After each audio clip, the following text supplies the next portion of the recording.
welcome back to the YouTube channel. It has been a hot minute. Sorry about that. But here's my return. I thought since it's been a while, I would do a Q&A video to kick off the return to YouTube. Dun, dun, dun. Anyway, so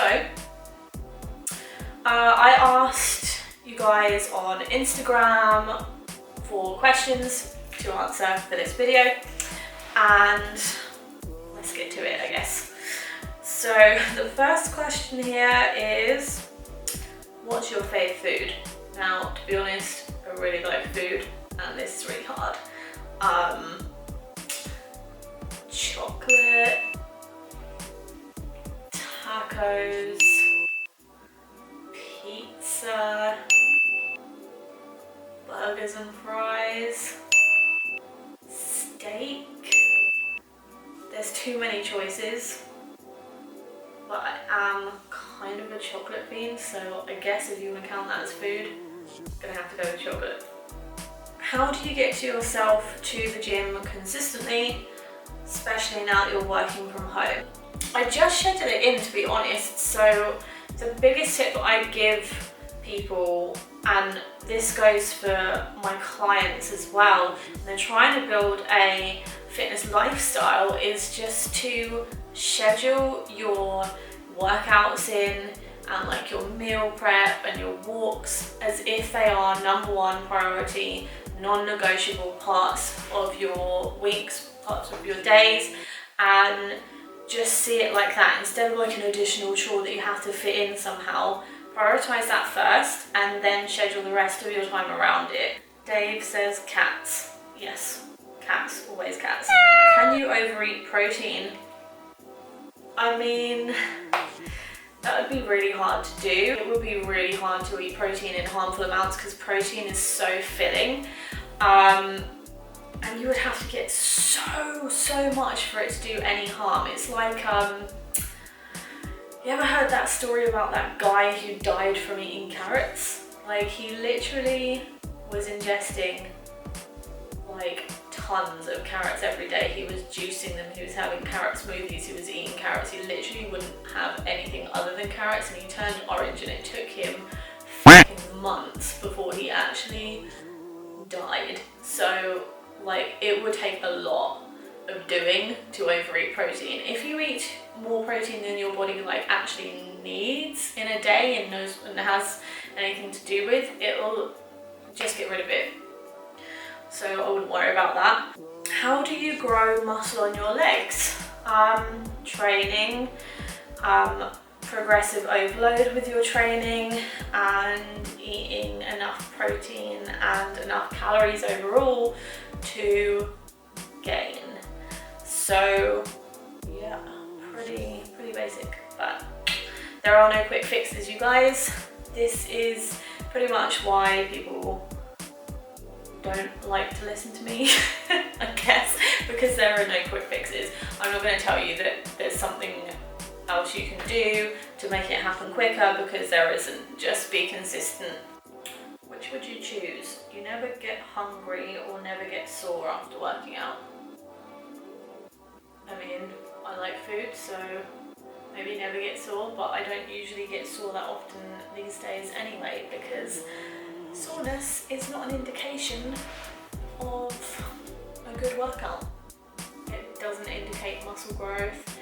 It's not a prerequisite for training adaptations. So yeah, no soreness, because I pretty much have that anyway.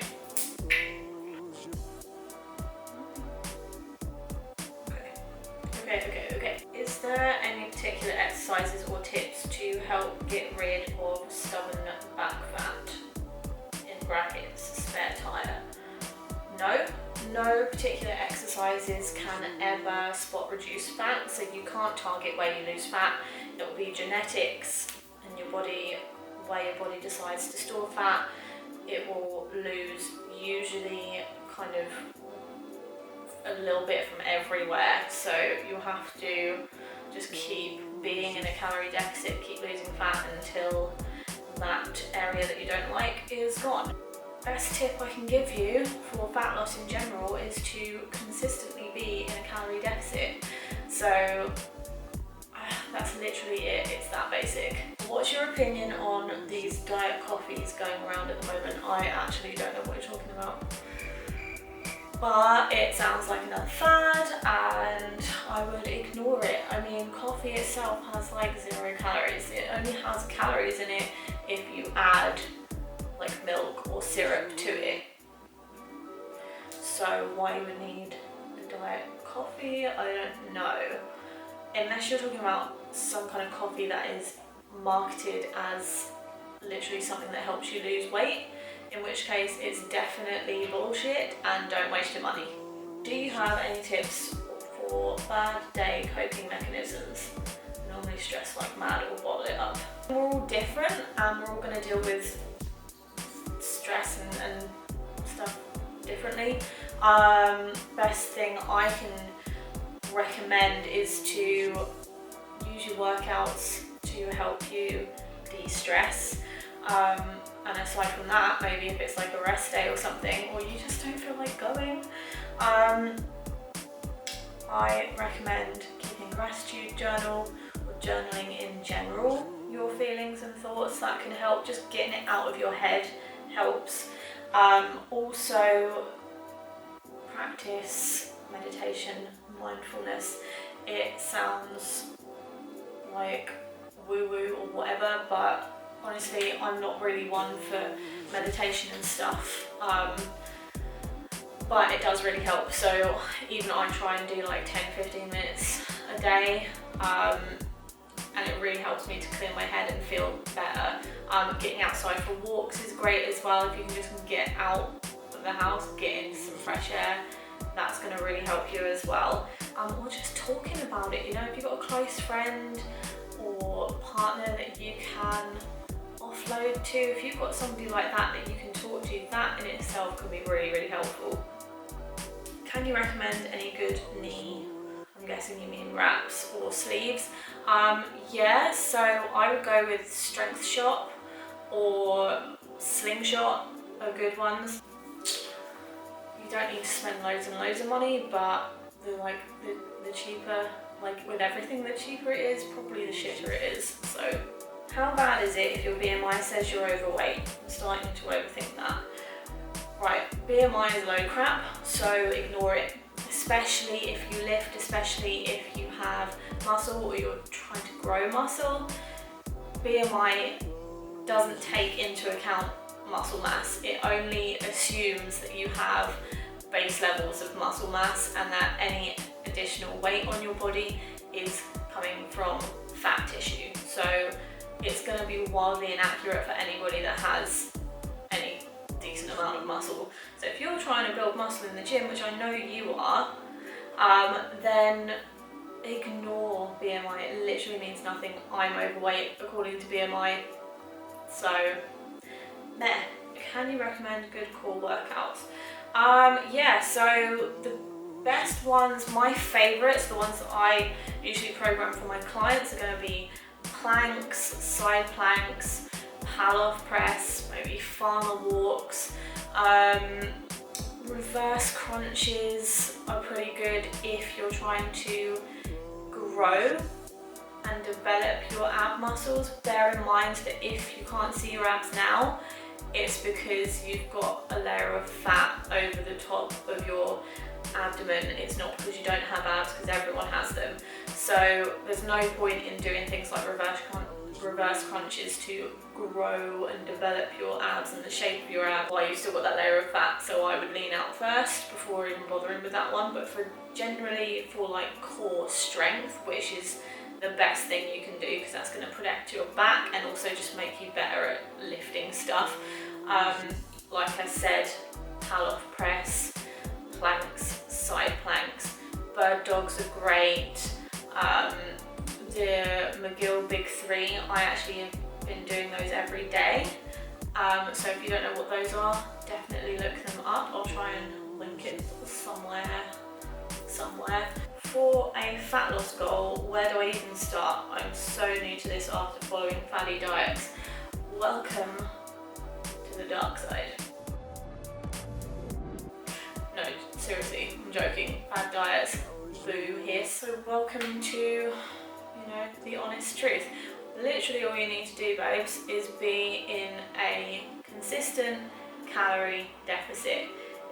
If you want fat loss specifically, then I would also focus on lifting weights, resistance training in general to build and retain muscle. Make sure you're getting adequate protein but remain in a calorie deficit. That means that you're eating less calories than you need every day. Okay, so less calories than you need to maintain your current weight. So, you know, you basically want to make it a small deficit. Maybe start like 15-20% deficit and then you can move up. Depends on how much fat you've got to lose.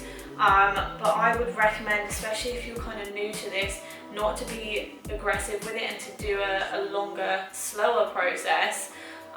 That's going to be easier for you to stick to, because if you drop too many calories and you're in a deficit, like if you can stick to that long term, like you will lose weight, but it's going to be really, really hard to stick to that. So to help you to comply with consistently every day being in a calorie deficit, I recommend doing a much less aggressive, more maintainable calorie deficit, and then resistance training and adequate protein intake to help you to maintain muscle mass so that you can lose fat instead of muscle. I mean, you will always lose a little bit of muscle as well, like a tiny bit, but you can minimize that with the suggestions that I just gave you. I'm sorry, I'm so rambly. I'm out of practice. Do you practice any mindfulness daily? I think I just answered that one. I try to do mindfulness meditations once a day, usually about like early afternoon, depending on what my schedule's like, just to help me clear my head, because I tend to get like really overwhelmed in my head, like my brain is chaos, you know, unless I look after that. So yes. Do you have any habits that are more sustainable, like recycling, reusing water bottles, buying secondhand, shopping small, etc.? Yes. I always use reusable water bottles, and I always recycle. I look to use, just products that are eco-friendly, and all of the packaging is eco-friendly and recyclable or reusable as well. I also give money monthly to 4Ocean, which is a charity / company that pulls plastic from the ocean, which is awesome. So every time somebody donates £20, they pull a ton of plastic from the ocean. Oh, and reusable straws and all that kind of stuff as well. I have loads of metal straws. Alright, it's too late for this, but my throat's dry and I don't have another drink.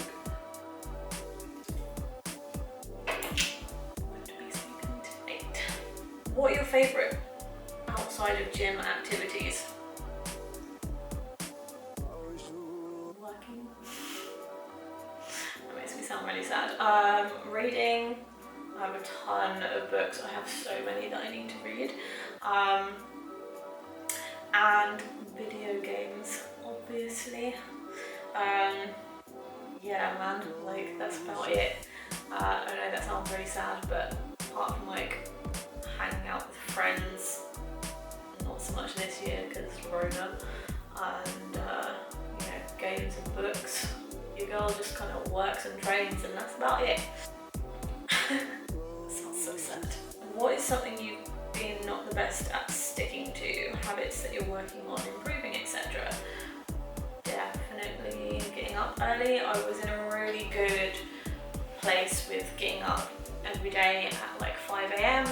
and then I lost it. I think I got a little bit overwhelmed with all of the work that I've got going on, and I got out of the habit, and now it's super hard to get up early. So I'm working on bringing that back, because I feel so much more productive and just good about myself and my own self-discipline when I can get up that early. What's the hardest skill or thing for you currently in the gym? Definitely squats, definitely squats. Barbell back squats they've always been the hardest thing for me, and I kind of lift with my back. That's just, as a lifter, like, I'm back dominant, I guess you could call it. So yeah, my mobility has been a bit shit in general as well over the years, just because like what I do for work, like outside of actually being in the gym, I'm sat down all the time. Like, I'm an online coach, so I'm always just at my desk, at my laptop, so sitting down a lot, which screws with your mobility, which screws with your lifts. So squats definitely suffer from that, and have been suffering more because I was out of the gym for 4 months because of lockdown and everything. So that's what I'm struggling with, and that's what I'm trying to get back to. I just bought a belt from the Strength Shop this week, so that really helped. I used it the day before, and it really made a huge difference, like straight away. That plus the big 3, and doing loads of mobility and stretching and warm-up stuff before my squats has been helping. So I will get there, but that's my suckiest lift at the moment. What's your favourite unhealthy meal? Again, I feel like I talked about this. I really like pizza, and I really like burgers and fries. Now I'm hungry. No, yeah, but like, when we say unhealthy, in quotations, because honestly food is food, and I don't like to think of anything as good or bad. It's just food, and some is more nutrient dense and some is more calorie dense. So I try to have a good balance of more nutrient dense foods, and then still mixing in some more calorie dense options as well, because YOLO. What got you into gaming? Being a kid in the 90s? I don't know. I guess a lot of girls didn't game. One of my best friends when I was little, when I was still in primary school, she had a Sega Mega Drive, so I used to go around hers all the time after school weekends, and we'd play Streets of Rage, and we'd play Sonic.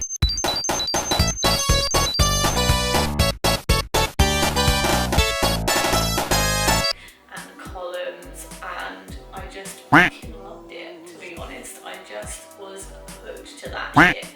And then my childminder, their eldest son had a Nintendo 64, and I played with him on that all the time, playing Donkey Kong and Mario and shit.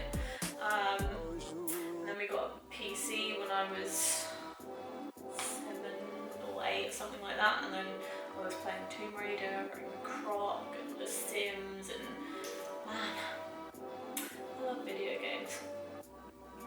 I don't know, I've grown up playing it, and I like them too much to stop. So what do you eat in a day? Okay, so that one, I'm going to do a different video. I will do a what I eat in a day, basic Fitspo bullshit video for you on that, because like, it's just weird just sitting here kind of trying to remember all the food that I eat. So I'm going to do a separate video on that.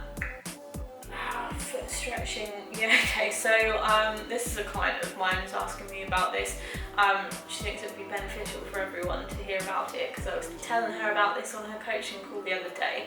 So what I've been recommending, and what I'm doing for myself for just general foot health, but also your own personal like mobility, and to help with your lifts, is to get like a lacrosse ball or a hockey ball or even like a golf ball, and roll it under your feet, like a foam rolling habit, but specifically for the soles of your feet, because your feet get so screwed up because there's so many different muscles and layers of fascia in your feet, and we don't really look after them. Like, most people don't think about their feet very much. but they get all cramped up, and then that works its way up your legs. It messes with your hips, with your lower back, with your upper back. It can mess with everything. So foot health is important. So what I've been recommending, especially to my clients who are having trouble with mobility, and especially with ones that are having trouble with squat mobility, is to spend 1 to 2 minutes a day on each foot just rolling it. And if you find a place that really hurts on your foot, stay in that place and work it until it doesn't feel so painful. This is going to really help you to move better, honestly. So that, and also getting some toe spacers. You can get them real cheap on like eBay or Amazon, and they literally just go in between your toes, like the ones that you can get for painting your toenails, right? And it just helps you to stretch your toes out into the position that they're meant to be in. So that's going to be a really slow process to actually start to really make a difference to fix your feet and how they're supposed to actually be, but it's very good practice to get into, so highly recommend.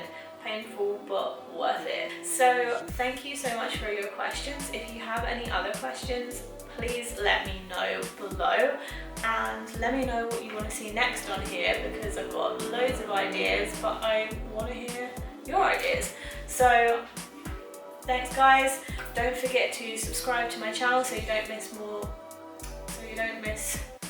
wow, I'm out of practice. Currently.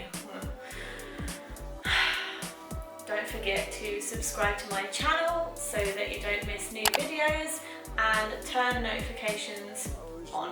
Oh, and please like this video also. Thanks guys.